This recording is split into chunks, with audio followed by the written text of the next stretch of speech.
जदि आपण माने नुआ राशन कार्ड पई आवेदन करथिले आ आपनको राशन कार्ड टी अप्रूव होइचे कि नहीं आपण जानि पारु नांती तले सेति पई केपरि आपण माने जानि परिबे कि आपनको राशन कार्ड टी अप्रूव होइचे कि नहीं एवं राशन कार्ड नुआ लिस्ट रे आपनको नाम टी आसीचे कि नहीं ता सहित आपनको राशन कार्ड नंबर टी कोठु पाइबे किपरि डाउनलोड करिवे समस्त डिटेल्स चलंतु जानिबा। प्रथमे तो मु आपनको कहि रखुछि कि जदि आपण नुआ राशन कार्ड पई आवेदन करथिले ताले आपनकर एप्लीकेशन टी ऑनलाइन रे अप्रूव होला परे आपनको एमिति गोटे मेसेज आसीथिबो your SFSS application is approved please download your ration card FS and CW department. जदि एमिति कोनोसी मेसेज आसुछि ताले आपण जानिबे कि आपनकर एप्लीकेशन टी को अप्रूव्ड करा जायछि बहुत जल्दी आपनकर राशन कार्ड टी मध्ये मिलिबो किंतु डाउनलोड करिया पई चाहिले एबे आपण ऑनलाइन रे मध्ये डाउनलोड करि परिबे किंतु सेति पई आपनकर राशन कार्ड नंबर टी आवश्यक पड़िबो तेणु केमिति आपण से नुआ लिस्ट चेक करि आपनकर राशन कार्ड नंबर टी बाहर करि परिबे चलंतु देखिबा। सेति पई आपण जेकोनसी गोटे ब्राउजर रे सर्च करंतो पीडीएस ओडिसा लेखि सर्च कला परे आपनका सामने जो प्रथम लिंक टी शो करछि आपण तारी ऊपर क्लिक करंतो जेमिति आपण सेथिरे क्लिक करिवे आपण आसी जिवे pds.odisha.gov.in रो ऑफिशियल वेबसाइट को ए वेबसाइट रो लिंक म आपण वीडियो डिस्क्रिप्शन रे दे देछि आपण सेठु भी चाहे डायरेक्ट ए वेबसाइट को आसी परिबे। एठा को आस्तिला परे एठी आपण माने देखंतो जों दिया जायछि एनएफएसए कार्ड्स एंड बेनिफिशियरीज आपण सेथिरे क्लिक कर दियंतो तापरे आपनका सामने एमिति गोटे पेज ओपन हे जिवो। एठार प्रथमे आपनकर डिस्ट्रिक्ट चूज करंतो तापरे आपनकर ब्लॉक बा यूएलबी चूज करिवे देन आपनकर एपीएस बा डीलर को चूज करंतो जो डीलर को पाखर आपण राशन सामग्री नेउचंती बा नेबे सेमानकर कोड सहित तांकर नाम मध्ये दिया जायछि तो आवेदन कला बेले जो एपीएस को आपण चूज करथिबे से एपीएस बा डीलर को आपण चूज करंतो नहले भी आपनका घर आखपाख लोक जो डीलर को पाखर राशन सामग्री आनुचंती आपण से डीलर को चूज करंतो तापरे गेट रिपोर्ट ऊपर क्लिक कर दियंतो तापरे आपनका सामने पूरा लिस्ट आसी जिवो ए लिस्ट रो आपण चेक कर नियंतो आपनका नाम टी अछि कि नहीं।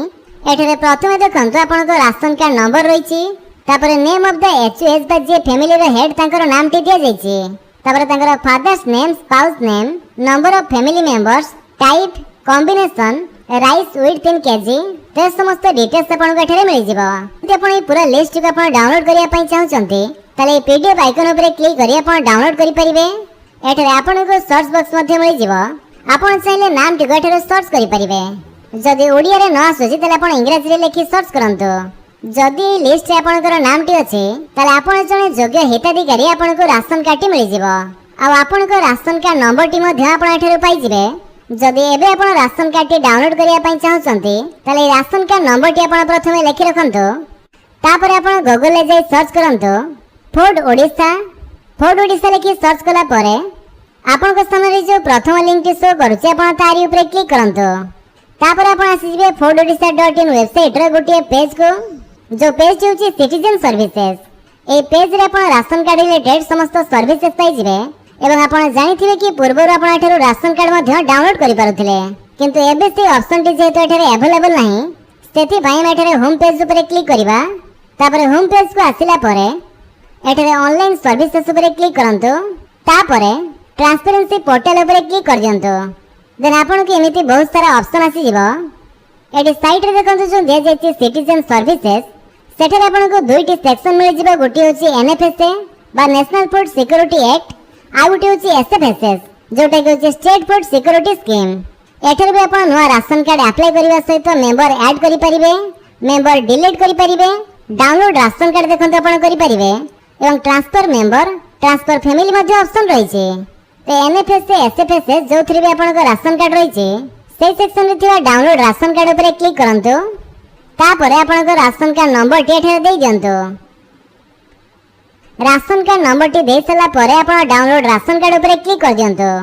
जेमिति आपन डाउनलोड राशन कार्ड ऊपर क्लिक करिवे तापरे आपन को राशन कार्ड सहित लिंक थिबा मोबाइल नंबर को गोटे ओटीपी जिवो से ओटीपी टी आपन एठे देई दियंतो ओटीपी दे सरी जेमिति आपन एठे गेट रिपोर्ट ऊपर क्लिक करिवे आपन को से राशन कार्ड टी आपन को शो करिवो से राशन कार्ड रो फ्रंट एवं बैक पेज टी मध्ये रहिछि एठे तळे आपन प्रिंट राशन कार्ड ऊपर क्लिक करी आपन को से राशन कार्ड रो प्रिंट आउट बाहर करि परिबे नले पीडीएफ फॉर्मेट रे आपन सेव करि भी रखि पारंती। तो जेमिति कि आपन माने जानिथिबे एबे आपनकर केवाईसी वैलिडेशन प्रोसेस चली जे जे आपनकर लिस्ट रे नाम नहीं एवं आपन नुआ अप्लाई करिसंती आ आपन जने योग्य हिताधिकारी तले आपनकर ब्लॉक ऑफिस को जाई आपन केवाईसी वैलिडेशन करि पारंती